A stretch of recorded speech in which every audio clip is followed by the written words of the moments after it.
So, Jason, you and I are fast approaching the time when we're going to be empty nesters, and Yes. the floodgates are going to open to travel. Opportunity awaits, right? I'm in a little bit of a different place than you, and I'm trying to actually create a remote first business here so that I can do more travel once I reach my FI number. So I've been making some changes actually even over the past few weeks here to make that more of a possibility. We had an episode on this and had a lot of but people had a lot of opinions. They sure did. About my retirement strategy. So there's a number of different things that come to mind when I think about early retirement travel. As Laura and I have been talking about it, not only is it a big opportunity, but it's also kind of hard to plan for.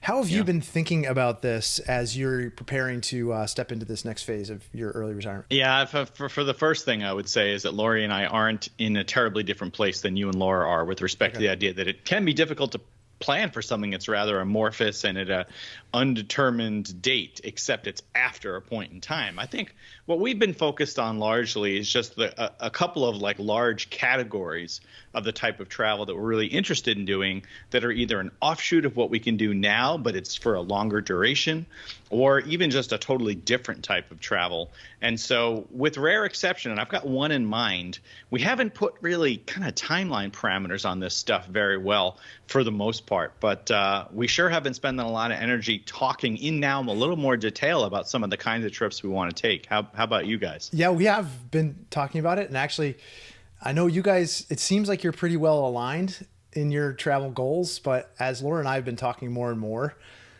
I have a few things that I want to do. And I think that they kind of conflict with some of the things that she wants to do. And so it'll be interesting to see if any of that has come up for you. For example, we're traveling to New York in a few days. We're going to spend a long weekend down there. And, you know, her dream, she's like, I'd love to just like spend 3 months in Williamsburg and live there. And I'm like, well, I don't know. Brooklyn. In Brooklyn, sorry. Yeah. Not colonial Williamsburg. No, Williamsburg in Brooklyn. Yeah. Yep. And one of the boroughs of New York City. Right. And I'm like, I don't know if I need to spend 3 months there. Nope. And so we've started to have these conversations. And I said, well, I'd much rather go when we're younger to Southeast Asia and spend time traveling around there. And she's like, well, I don't know if I don't like, what do we do day to day? You know, like we're not going to have a big group of friends that we're traveling with, you know, because, you know, our friend group here, nobody's early retired. So like, what does that day to day look like? Some of these discussions are interesting. So I think it does merit some planning. Have you guys had any differences like that? Ooh, differences. Nothing at the concept level. I think some things maybe more about timing, like, you know, is there a way we can do something sooner than next year for some of the types of trips we were thinking about. But I think on the whole, we've actually been pretty well aligned on like the bigger categories of the types of trips that we want to take. And so far, a little disagreement. And I don't mean to say things are all rosy. Maybe it's when we get down to picking, like prioritizing, that's where we're going to run into challenges about what's more interesting. And then maybe it won't be so different than your discussion about staying in Williamsburg. Yeah, like the day to day, I said to Laura, I was like, okay, so what's different about that instead of like, why not the East Village or something like that? You know, that might be more appealing to me. And I said, you know, what is the day to day for you there? What's that kind of dream life look like? And she's like, well, I want to go to shows. I want to go see theater. I want to see the random performances that we can't see here. I want to go to art galleries, you know, impromptu things, different restaurants. And like, there's a lot of different places you can do that, obviously. But in my head, and I don't know if this is where you go, I'm like, did I budget properly for this? You know, like staying in New York is not cheap. And now, you know, they've completely overhauled the Airbnb regulations there. I don't know if you know anything about this, but it's now, you know, a place that you're going to probably be staying in a hotel or some kind of underground accommodation. It's not going to be an Airbnb. So some of these things I feel like are kind of hard to plan for. Yeah, they can be. And that topic of budget's a good one because, you know, for us, while I thought we had done a reasonable job of like thinking about sinking funds and some of the stuff you and I have talked about before, I realized that there was another level of math to do. And until I actually started putting pen to paper, it actually made me pretty nervous. But I started to do this exercise of like, well, if we're going to hold on to the house that we live in now, which for all we know right now we are, right? We like the idea of a home base. So what I started to do instead was say, well, what is going to come out of my budget Right. when we're not in this house? You know, what utilities go way down, shopping, things like that. And now I can think of that as vacation money. And doing that exercise actually helped me. At least I think I have a better sense of like what the possible is. And now when we have a conversation about a trip like you're talking about, where it's a maybe bigger spend, we can be a little more concrete about it. But I imagine at the stage you're at where, you know, the money is still currently coming in, there's question about the timing and ramping down and, you know, this kind of remote first business, you've got a lot bigger question marks, I suspect. And that seems like it would be hard to resolve. It is. And it's also like now is the best time to be doing it, right? In your position. For sure. You've already come up with a budget. And It's too late. As I remember, your budget was something, it was very close to my budget. It was about 14%. Mine was about 15% of the overall total monthly spend related to that. And as I look at that as a number, I'm like, I'm not sure that covers what Laura is projecting as an ideal. And so now is a great time to have that conversation. Like, okay, well, all that means is we just need to, you know, redo the budget, or we need to increase the fine number or something else. But it's good to, that's why it's nice having these conversations now. But also some of this is a little bit about like the dream and the reality, right? So I'm in the dreaming phase. You're kind of more, you're closer to the reality phase, I feel like, because you're getting ready to do some of these trips. But I started thinking about it in this, have you heard this concept? Like there's the go years once you retire, the slow go years and the no go years. And that's right. And those sort of lines of demarcation between those can come very quickly and very suddenly. And so I started thinking about it in, you know, okay, I'm going to retire sometime in my 50s, early 50s, I hope. And, you know, that's a decade where we can do adventurous travel further afield. Is that how you're thinking about it as opposed to? Yeah. Okay. It is. And I can actually give you a really concrete example that we've only talked about a little bit. And so, you know, while we have aspirations to do lots of slow travel globally, we also recognize that some of those types of trips could easily be done kind of decades from now. Right. You know, none of us knows how we're going to be and what our health's going to be like, but we can make some reasonable guesses. However, on the other hand, we're both interested in more kind of adventure travel and you know, more athletic experiences. And for example, I had been thinking about a long through hike, and eventually I kind of fell on the idea of the Camino de Santiago in Spain, right? Hiking across the north of Spain about 500 miles or 800 kilometers. And when I started talking to Lori about this some more as well, she got really interested in the idea. And so next spring, tentatively, not a couple months from now, but next year, we're looking at doing that together.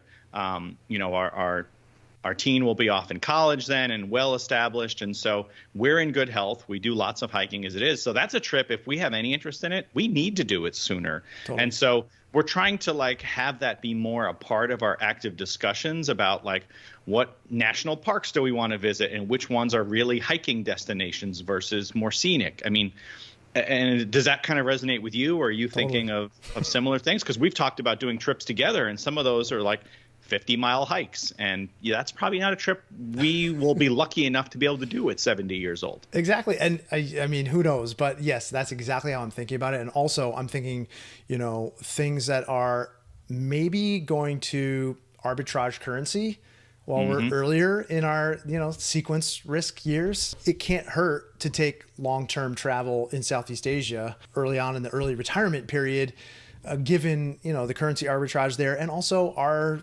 probably energy level and ability to do that and desire to do that. That's right.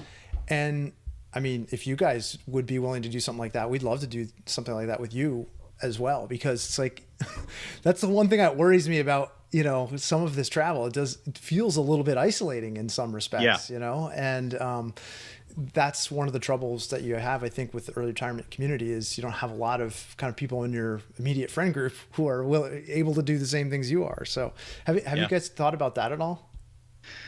That's a really great question. I hadn't overlaid those two ideas because it is true that we have thought about and we've even talked about it together on Two Sides of Five, this idea of this kind of isolating that can happen. Yeah. Not everybody can travel on the same timeline as you in your friend group, especially if they're still in knee deep in their careers. So you've given me yet another thing to think about, but it's not been a big part of my thought process to date, but it probably should be. So how many things do you have loaded up in this like 50s, your decade of your 50s? Yeah. So barring the one trip that I just mentioned, which is going to be like a 6-week undertaking, I would say our thoughts have been much more around concepts. So the idea of slow travel, we have a list of countries that we are really need to prioritize where we want to do 60 to 90 days of travel, which is, subject to visa limits in given countries. But that's pretty typical, right? 90 days within a 180-day period or something like that. So slow travel, renting a home or doing a home exchange, several places is of key interest to us. Another potential area of interest is getting a travel trailer or a fifth wheel and doing more kind of around the United States travel, driving to places that we want to visit and hike at and kind of do this long. It's another type of slow travel, but it's really chaining together some types of trips we already do now, but that we're limited to the school calendar, just like you are. Right. And so we have not done step 2 of saying, like, these are really the priority 1, and these are the ones we should be doing, like you just said, when we're younger and our ableness is more assured. But we haven't really started to articulate finally, except for the one example that we just discussed. How about you? I know you have a more formalized process of putting things down and capturing them to talk about, but have you started to identify the ones of top priority? Mostly as a result of doing this show with you, because, okay, as I start to think it through, I get this kind of sense of urgency. Like, I mean, you just don't have that much time in the end. And so the more planning I do up front, the better I feel and the more at ease I feel. And so, I do have a list that I'm starting to prioritize now differently rather than it just being this long random list. I'm putting things up higher on the list that are closer to, that are more athletically engaged and things that I'm probably not going to be able to do when I'm older. So I have started to, it's a die with zero concept, right? Like, okay. Your decades of life are assigned to certain activities. And I know I'm not going to be doing Machu Picchu probably when I'm 70. So I'm front loading that. Like, I really want to do that. That's one of the things I want to do. Like, I want to go to China. I want to, there's a lot of touring in Japan that I want to do. All these trips that are further away. And if there's any currency arbitrage that I can do, I'm definitely prioritizing those first. I'll tell you one of the conflicts that I have. Okay. And maybe you can feel this too, is aging parents and children coming home from college and feeling the tug of both of these poles. And it's appealing to think about going somewhere for 90 days, let's say, spending it in Spain or Portugal or whatever. But also, and that's not too far away for me on the East Coast, but, for you, it might be on the West Coast or, getting back to see family if something were to happen. Like, how do you think about that? I feel kind of in the middle here. I mean, we're obviously the sandwich zone, right? Like, I want to be around for both, but also I only get one period in my life where I'm going to be able to do this. I'm only so healthy right now. So how do you think about it? So we definitely think about it. I would say, in some ways it's going to be easier than it is now because there are hard constraints on time, especially with the school schedule and such limited vacation periods, except for the summer in the U.S. school system. But the problem doesn't go away. The situation is what the situation is, especially with us, we don't even live in the same geographic region of the U.S. As our families do. We have one family in the Northeast and formerly had both in the Northeast, but now the other half of our family is in the Southeast U.S. And so there's always planes involved, and that creates a lot of logistic challenges. And so, even this year, where we still have, a student in high school, we're making the decision for the first time to not travel anywhere for the Christmas holiday. We're going to keep it at home and do it as a family here, because this is the last Christmas we have home with our kid before they go to college. And maybe it feels like we're just arbitrarily putting lines in there, but I mean, it's a real decision, and it's not an easy one. So I know that's not going to get easier, and we want to, serve all masters basically, because we do want to see our family, we do want to see our friends, but we also want to take trips as a family. So I think there are always going to be trade-offs. I think that the thing we have in our favor more so in this current stage of our life is, and will only get better, is we have a lot more flexibility. It's a lot harder to do that when one or both partners are working and you're overlaying a school schedule and right? So it'll get easier, but it's not going to change. And I think it's going to be the same factors we've always had to consider. And I guess it's a balancing act, right? Because all of those things are important. Yeah. That's not a great answer. I apologize, but it is genuinely how we think about it. And we talk about it a lot. Well, it's not going to keep you from spending 3 months living abroad. I don't think it will, as long as there are no, mitigating factors from, family who are, not well and who need support locally, right? Then situations change. But, at the moment, we're very fortunate that both of our sets of parents are very healthy and doing well. And, we're able to see them. Not everybody is able to fly to come to see us, and that's fine. We try to work with that now, and we'll continue to try to work with that. But we are earnestly planning on, figuring out how to work all those things in to be able to do. Maybe we do fewer slow travel trips at this stage in a year. Maybe there's one of those. Yeah. And then we do some shorter things, and we put a family visit in between. I mean, yes, your families are closer to you in the Northeast, but that doesn't change the calculus if you're going to go to Portugal or Italy or Thailand. I mean, how are you and Laura talking about it? I mean, I think, Southeast Asia is a little harder to convince Laura of. I think she's not as into that as our parents are aging. So, her mom lives in the Northeast, and she has a bunch of family in the Northeast, and my family is now in the Southeast. And so it's a plane ride for me for sure. Right. And our kids are going to, one's in college now, and we have another one going off to college next year. And so it's all, we all kind of scatter at a certain point. And so I think it just makes living near an airport just that much more important. And but we did talk about, Portugal has been something of interest to us, and we have some friends who moved to Madeira recently. And I know they're changing rules and regulations over there with respect to visa, and they are. Travel restrictions are all going to change in January of 2024, which is going to make a 90-day stay you're maxed there for every 180-day period, right? Yep. So I don't know. It's interesting to me, but I guess this is where the dream and the reality, I don't know how I'm going to feel. I don't know if I need to be somewhere for 90 days to get the full experience. Maybe I do. But it's also something that I know Laura really wants to try and sample. So I guess the thing that I keep bumping up against is, how do I budget for this? How do I, without finding a place and locking it in, and, because I'm not ready to commit and make that plan. But I mean, how have you been budgeting for it?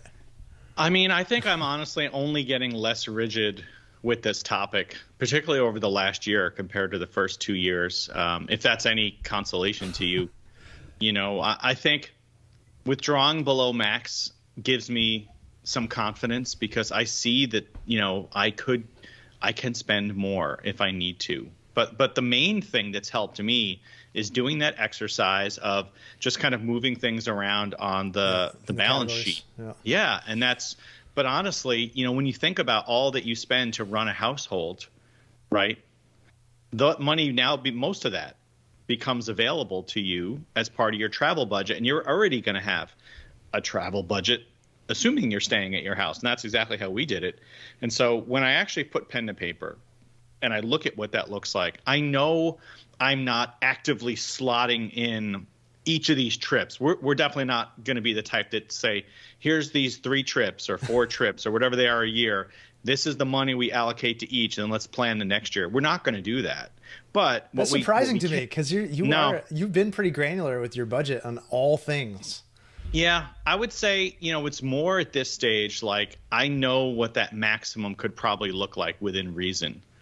And just, when I think about the kind of trips we're going to do, it seems like that's all going to fit. That's not to say there's not going to be a year where maybe there's some special trip that we want to take as a family and have, other people with us, and it's going to be an outsized year. But as you've reminded me numerous times on this show and offline, you're going to have those years where you overspend, and you're going to have years where you underspend, and that's just going to be how it is. And, depending upon how people set their 5 plan up, things may be tighter than others are, maybe tighter than us, or maybe some people who could be way looser than us. I think we do have to think about money. We do have to think about budgeting, but I think it's very easy to fall into that like analysis paralysis here. And yep. I've just realized that, knowing us and the types of trips we're going to take, I think we're going to be okay. And I get a lot of solace from that, even though I'm not doing like reams and reams of papers worth of math. I think people are they're gonna come down to you because that's a position of privilege to be in if you don't have to budget for it. You know what I mean? Well, no. Let me try to articulate. Right, we're not gonna just start just spending wildly and like, oh, hopefully the numbers work out. Right? If we end up planning and then taking a big trip, and that dramatically eats into our vacation spending for that year, well, then we're not going to be able to spend more than what remains. But I guess I don't feel the need to like, well, okay, in the first half of the year, I could take 2 trips that look like this and put exact numbers on. I'm just saying, like, if you went and looked at, like, something I've done recently is just look at what a house might cost to rent at a time when I would want to spend time there. Yeah. And it's like, it's a budget buster sometimes. You know what I mean? Oh, for sure. And that would be for us too. I think that's why, the idea of home exchange is so appealing to us, because the systems are so good at this point, and we live in an area, and it was part of our decision process. We live in an area where vacation rentals are very popular. And so the idea of, if we decide to go forward with that idea, our area is appealing for, many different reasons from a vacation standpoint. And so we think, we haven't tested this out, right? We could be wrong. But based on the research we've done, we should be able to do home exchange with our property with no issue. So that's another way to kind of really take a huge chunk out of the cost equation, that being, the place you're staying. Yeah. Yeah. I've thought about it. I've looked into it a little bit. I'm not sure how I feel about it. Okay. Yeah. What are your reservations? You're just putting a lot of trust in somebody else's, how they're pitching their property, and they're putting a lot of trust in you, and they're still strangers living in your house. It's a different arrangement.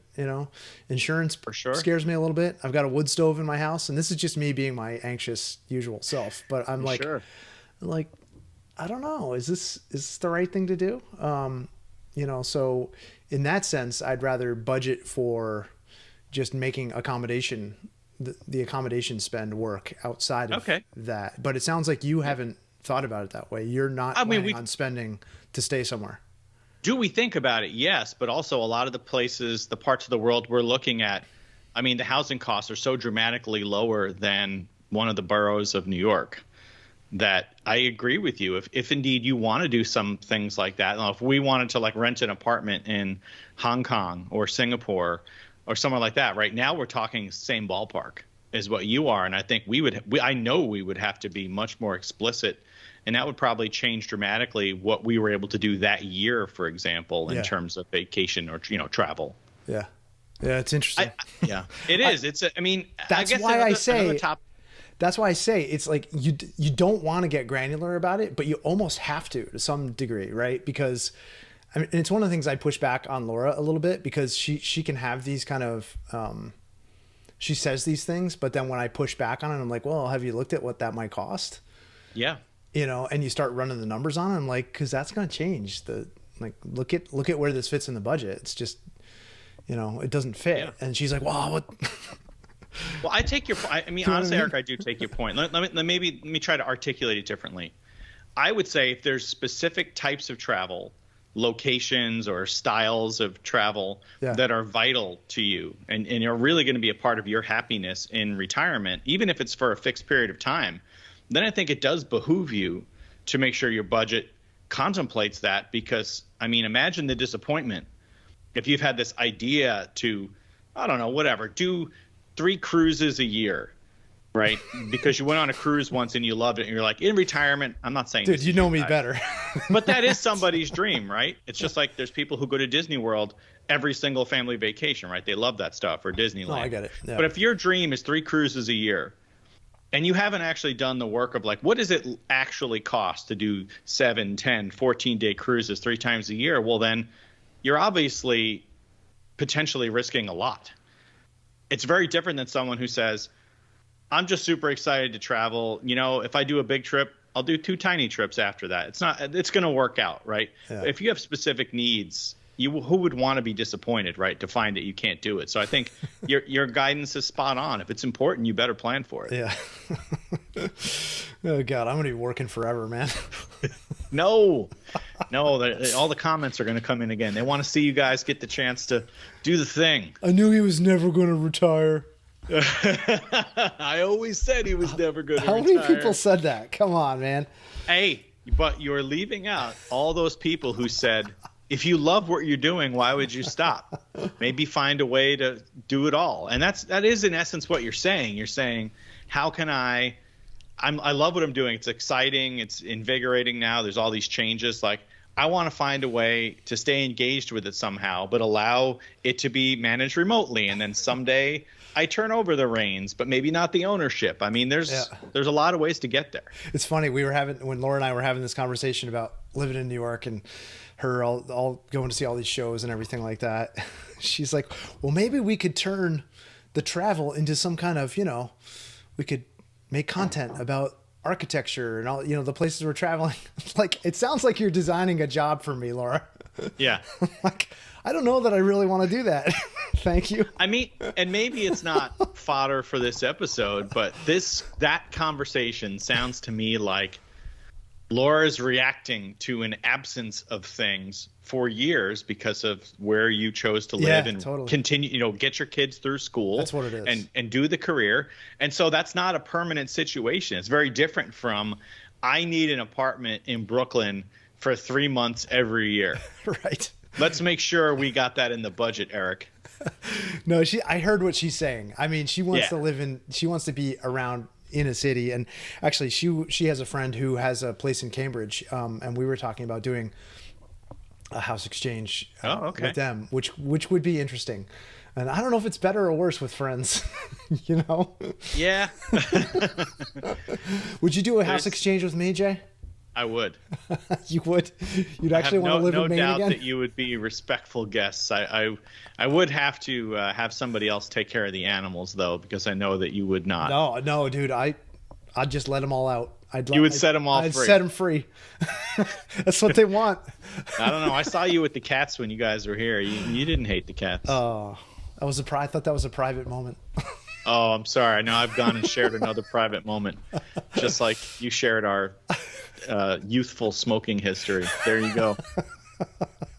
Well, you were just going to sweep that under the carpet, man. I couldn't let you off. I mean, there was no reason to bring it up. I'm not going to sweep it under the carpet. I didn't post the photos of you and the little dolls. I mean, I think we have to. We're at détente here because each of us has photos of the other. True. Right? I think there's many things that could never be aired or leaked. Oh, man. All right. Well, one of the other things I was thinking about was, would you save some of the U.S. travel for later in life? Because it's maybe potentially a little bit easier to get around here as opposed to sitting in an aluminum tube with a bunch of other people. Doing long haul flights to Asia. Maybe, yeah. I think if you're talking about like the less active kind, where you're going to go see something, or I don't know, if we wanted to like cruise the coast of Alaska, which is pretty much the only way you can see it. Yeah. That's something we would save for later. And I think we're getting a lot better about just having that be an active part of the conversation. Yeah, cool. And even some international travel might be like that, right? If it's a heavily cultural driven trip, yeah, sure, that could probably wait. But on the same note, right, we're not the type of people that are very good at saying like, well, we'll get to that someday, Yeah. right? I think you gotta sprinkle some of that stuff in because there's no guarantees, right? I mean, who knows what our future health is going to look like? We know what it looks like today, and we know what our family history is, but everything else is a question mark. So, yes, I agree with you, but on the same note, I think we both probably fear just pushing stuff out Yeah, totally. indeterminately, right? Yeah. Would you bike? That's a little scary. Would you bike around Iceland with us I don't know, maybe. I don't like cycling. if it was an e-bike? No, I don't. Have you? Okay, I've been to Iceland. E-cigarettes on e-bikes. With there's a part of the year where maybe that works, but then there's the rest of the year where it does not. Maybe, I don't know. I'm not against the idea. Wow, okay. I So like that's a bikes. yes? I don't know. Motorcycle. We're not talking big roads going around much of the island. No, I just know. so you're aware. Oh, I know. I'm aware. Yeah. Okay. Just checking. Just checking. All right. I don't know. I don't know if Lori's ready to get back on the bike yet after Oh yeah. injuries earlier this year. Still got a TBI going on there. Yeah, it's all good. Bike hasn't been ridden so much lately. Spelunking, is that in your future? I mean, certain types of spelunking are good. I enjoy caves. In the monsoon season in Thailand? Oh, definitely. Yeah, let's do that. Let's go visit during monsoon season. How about India? I have been to India quite a few times, and Lori has not, and is keenly interested in traveling to a number of places in India. So 100%. No, we got to go rent a house in Croatia. Dude, I'm all over Croatia, man. I know you are. That's why I brought it up. Zagreb. Come on, man. And cost effective. Yeah. Lots of great things to do historically, culturally, I'm going. I've adventure gotta go. travel. We got everything covered. Split and Havar. Far.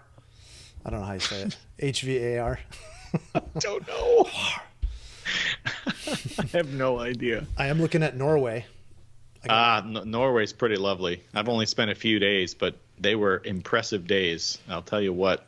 It does. My folks want to go there, and Oh, yeah? the travel window for my folks is closing. So they're of an age when I think the slow go is turning to no go soon. So that's something I really want to do, and so that's another piece of the puzzle that I think everybody has to put in there. You know, Laura's mom has certain things she wants to see the Vatican, and just travel to Ireland, and she hasn't done those things, and so I think that's something else to put in the calculus. And of course, For sure. if we can take our kids and their significant others traveling with us whenever and wherever we possibly can, like we're trying to budget for those things too, because Yeah, absolutely. That's smart to be thinking. I remember those times when you're in college and like you can't afford anything, No. and to be able to bring your kids along with you and have them bring some of their friends would be a real privilege. So that's something else that we have on our list of things that we want to do.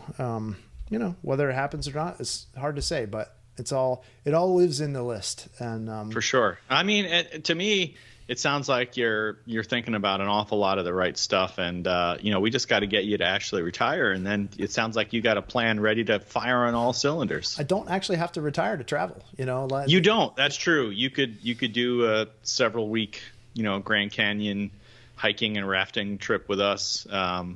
If you still have the business. When are we going to do that? That could be next year. That's not even an expensive trip. Yeah, I'd be up for that. I'd love to do that. I would say that's on your guys' schedule. Whenever you're ready to start talking in detail about that, we can get that. I don't want to pin you down, man. I know you don't like planning these things. No, it's not what I said. I'm a planner through and through.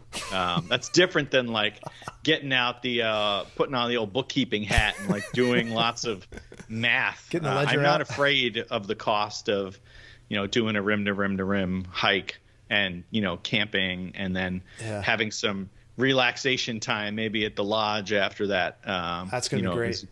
Yeah, I love that's that. not an expensive trip, and it's amazing, and it's something that's very, it's not. You have a lot of flexibility in scheduling. I mean, there's a pretty good duration of year where that kind of trip can work well. Yep. I'm on board. It just can't interfere with the Camino. Okay. What's the Camino? You said that was the following year. Yeah, no, next year, probably the spring. Yeah, probably mid-March to, mid-April to mid-May. In 2024? No, 2025. Oh, yeah, okay. Yeah. But we're talking about. Oh wait, no, yeah, it is 20. No, yeah, 2025. I'm right. Okay, so a year from next year. Yeah. Year and a half. You okay? Year and a half. All right. So what are we talking for Grand Canyon? You're saying the year and a half. No, we can do it sooner than that. Okay. Absolutely. How does Lori do in the heat? Better than me. Okay. Generally speaking, yeah. I do really well in the heat, but Laura does not. Yeah. Well, we'll just plan. Yeah. No. Okay. This year alone has proven just how people should not be hiking in the desert Southwest in that kind of weather, right? We've had people die this year, as they do often, unfortunately. Every year in the Grand Canyon. I mean, you just have to know. Yeah. You have to know the smart thing to do. You can't hike down to the bottom and then try and hike back out in one. Literally signs that say that as you head in, and in fact, people disregard that. Yeah. The last time we were hiking there, Laura she did have a little heat stroke incident, a mild heat stroke incident, and it's a serious deal. And I definitely saw. I had one of those with you as well. I see a trend. You can't blame me for this, man. I don't know, man. You told me it was just a day hike. What? You did not get a heat stroke. You just went anaerobic. Something happened. It wasn't good. Yeah. Oh, well. Okay. Well, we'll do our best to have retirement travel be fulfilling, safe, and heat stroke free. Good. I feel lucky to be aligned with a spouse who also sees travel like I do, because I know not everyone has that privilege. Not True. everyone. Some people are homebodies. Some people travel a lot for work, and they get to retirement and they're like, I'm done with That's travel. true. You didn't happen to be one of those people, but No. I have not done enough travel for work, so the itch is strong with me.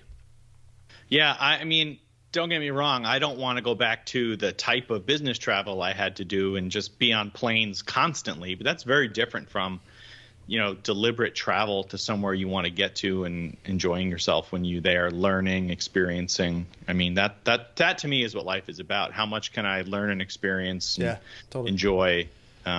That's all growth. So, yeah, I love that kind of travel. I'm super excited to do more of it. Ditto. All right. Let's get it done. See ya. All right, you heard it, folks. He's retired, and we're traveling. Hit my number just now. Woo! Jackpot. All right. Take care, man.